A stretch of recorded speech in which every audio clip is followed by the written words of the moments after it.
छत्तीसगढ़ के जांजगीर चांपा में कोल डिपो की मनमानी के चलते लोगों का जीवन नरक हुआ जा रहा है। हवा और पानी दूषित होने से लोग बीमार हो रहे हैं। 24 घंटे उड़ती धूल से लोगों की बीमारियां बढ़ती जा रही हैं। देखिए लोगों की परेशानी को दिखाती हमारी ये खास खबर।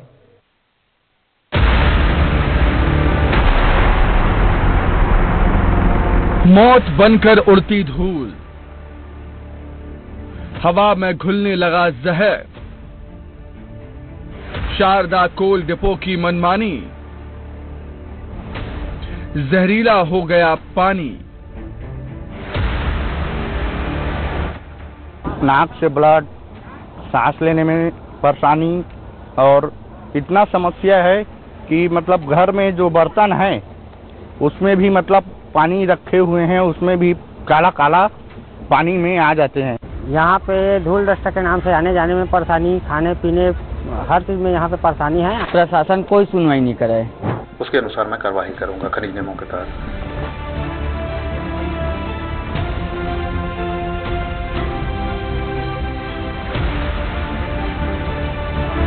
उड़ती धूल का गुबार, घरों पर कालिक, पेड़ पौधों की रंगत भी उड़ चुकी है।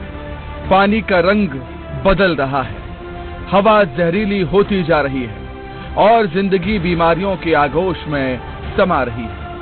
ये कहानी फिल्मी नहीं है, बल्कि जांजगीर में शारदा कोल डिपो के आसपास रहने वाले लोग इन्हीं हालातों से दो चार हो रहे हैं। ये कहानी उनकी असल जिंदगी की है। कोल डिपो प्रबंधन की मनमानी जिंदगी पर भारी पड़ रही है। शारदा कोल डिपो की मनमानी चरम पर है। आपको पीछे तस्वीर दिखाएंगे, यही वो कोल डिपो है जो क्षेत्रवासियों को बीमारी परोसने का काम कर रहे हैं और कहीं न कहीं इससे जो क्षेत्रवासी हैं वो हलाकान है, परेशान है और उनका कहना है कि उनकी आधा से ज्यादा कमाई जो है डॉक्टर के फीस और दवाई के खर्च में जा रहे। तो कहीं न कहीं इस मामले को लेकर के जिला प्रशासन से कई बार क्षेत्रवासियों ने न्याय की गुहार लगाई है, शिकायत की है, बावजूद इसके कोई कार्रवाई नहीं हो रही। हवा पानी सब दूषित हो रहे हैं। कोयले की उड़ती राख घरों के अंदर तक पहुंच रही है। घरों के अंदर रखे खाने पीने के सामान में भी धूल भर जाती है। पेड़ पौधों का रंग तो उड़ ही चुका है, पेड़ हिलाओ तो धूल ही धूल उड़ने लगती है। यहाँ तक कि आसपास के जल स्रोतों का पानी भी काला हो चुका है। हाथ डालने से ही पता चल जाता है कि ये धूल कितना कहर बरपा रही है।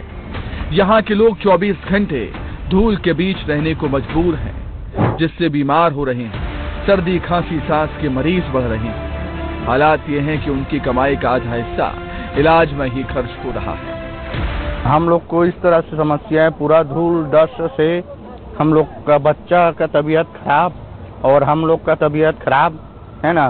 नाक से ब्लड, सांस लेने में परेशानी और इतना समस्या है कि मतलब घर में जो बर्तन है उसमें भी मतलब पानी रखे हुए हैं, उसमें भी काला काला पानी में आ जाते हैं। सुबह सोकर उठते हैं तो नाक से काला काला डस्ट हम लोग के नाक से निकलता है। यहाँ पे धूल डस्ट के नाम से आने जाने में परेशानी, खाने पीने हर चीज में यहाँ पे परेशानी है, आने जाने में मेन है और सांस लेने में भी बहुत ज्यादा दिक्कत है, जिसके कारण बच्चों लोग को मतलब डॉक्टर के यहाँ बार बार ले जाना पड़ रहा है और यहाँ तबीयत खराब ज्यादा हो रहा है। लोग शिकायत करते हैं, ना तो शारदा कोल डिपो प्रबंधन सुन रहा है, ना ही खनिज विभाग के अधिकारी ध्यान दे रहे हैं। उल्टा आसपास रहने वाले लोगों को डराया धमकाया जाता है। प्रशासन जगह तो कई बार चल रहे भैया, लेकिन प्रशासन कोई सुनवाई नहीं करे। अब अगर हम ज्यादा बोलते हैं तो फिर मन केस उसके धमकी देते हैं। मतलब एक बार नहीं कई बार पुलिस आ गए हैं। अधिकारी मन तो आते चल देते, आज देखबो कल देखबो, समय बता जाते और हमन सहज जात हन, बोला समय आ जाही कल आई। कितना दिन तक हमन चुप बैठे रहबो, है ना। धूल धक्कड़ के सामना करत बीमार पड़ गए, कई आदमी मन तबियत खराब हो जाते, बहुत परेशानी झेले पड़त है हमन लेती।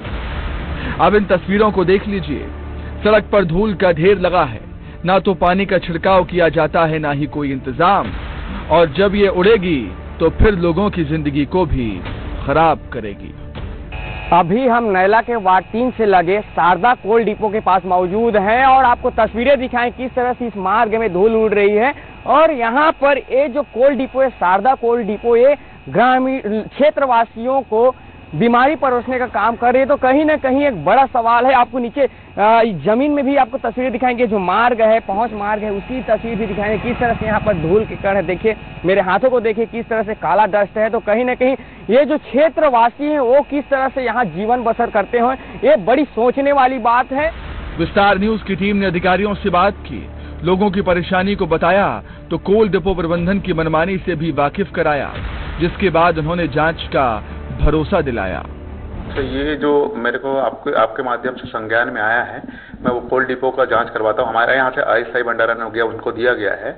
मैं टीम भेज के कार्रवाई करवाता हूँ। कार्रवाई में अगर ऐसा पाया जाता है तो एनवायरनमेंट को भी लिखूंगा और मैं इंस्पेक्टर को भेज के अभी रिपोर्ट ले लेता हूँ। उसके अनुसार मैं कार्रवाई करूंगा खनिज नियमों के तहत। अब देखना होगा कि खनिज विभाग कितनी सख्ती से कार्रवाई करता है, क्योंकि अब नियमों की अनदेखी लोगों की जिंदगी पर भारी पड़ रही है।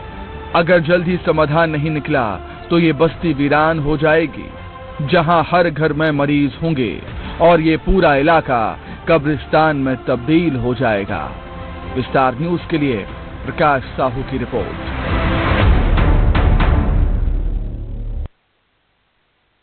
उधर जांजगीर जैसा ही मामला मध्य प्रदेश